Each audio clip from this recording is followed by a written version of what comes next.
वैसे तो एक प्राण दो देह है, किंतु हम सबको सुख देने के लिए युगल के रूप में प्रकट है। तो विवाह महोत्सव सामान्य नहीं है।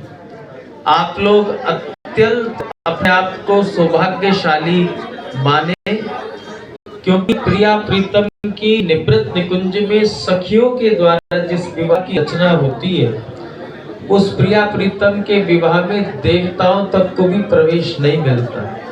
वहाँ केवल प्रिया लाल है और सखियां हैं। लेकिन यहाँ श्री ठाकुर जी ने ऐसी कृपा की कि हम सब उनके इस दिव्य मंगलमय पाणिग्रहण महोत्सव में सम्मिलित हो पा रहे हैं। यह उनकी अहेतु की कृपा है।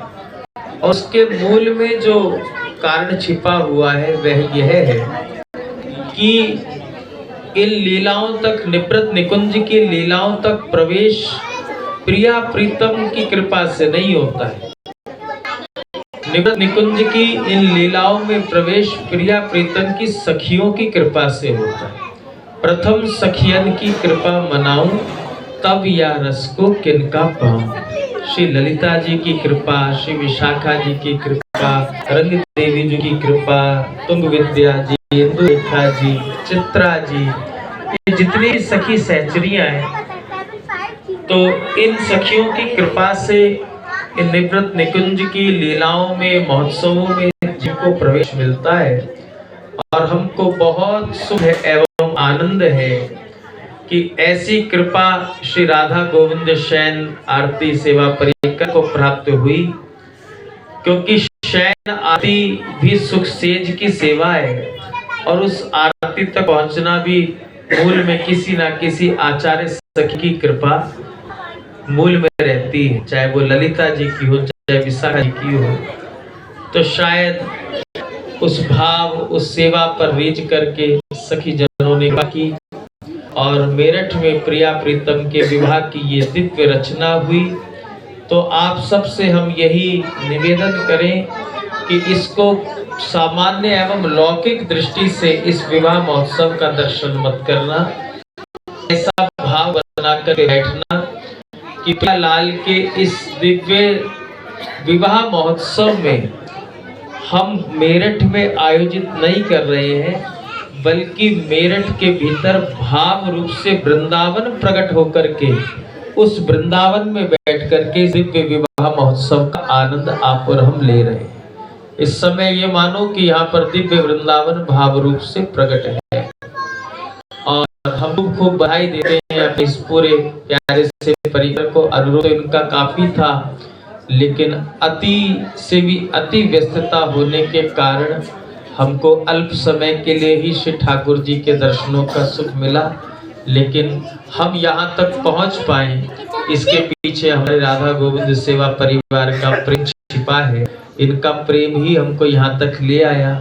और कुछ देर के बाद हमको श्री धाम प्रस्थान करना है, क्योंकि 31 को ही अष्टोत्तर शत श्रीमद्भागवती कथा विराम हुई आश्रम में, और पूर्णाहुति भंडारा कर तुरंत ही हम लोग 3 बजे निकल गए थे और अभी तक पहुंचे नहीं। और कल फिर साधु सेवा, संत सेवा है, तो हमको कुछ समय बाद यहाँ से विजय करनी होगी। लेकिन श्री ठाकुर जी के इस महोत्सव में हमको सम्मिलित होने का सौभाग्य मिला और आप सबके प्रेम को पाने का सौभाग्य मिला।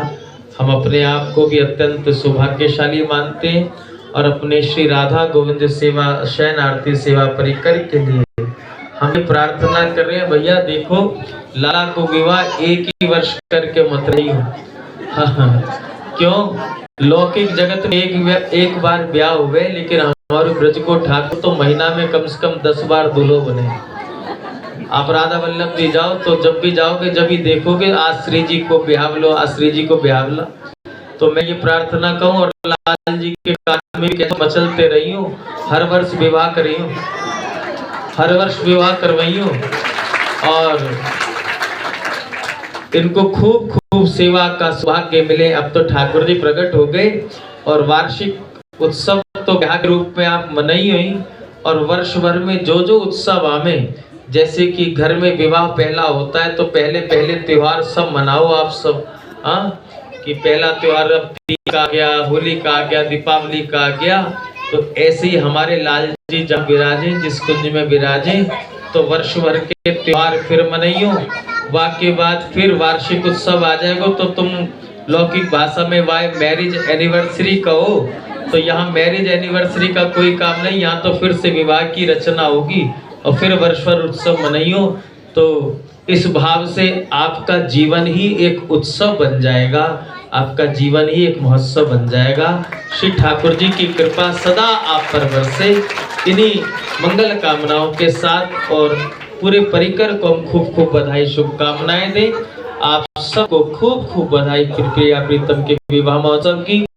एक बार हमको दोनों भुजा उठाकर भिक्षा दीजिए। सभी कहिए श्री हरिदास, श्री हरिदास, श्री हरिदास। दुल्हा दुल्हन सरकार की, पावन ब्याहवला महा महोत्सव की, समस्त सखी जन की, समस्त आचार्य जन की, समस्त गुरुजन की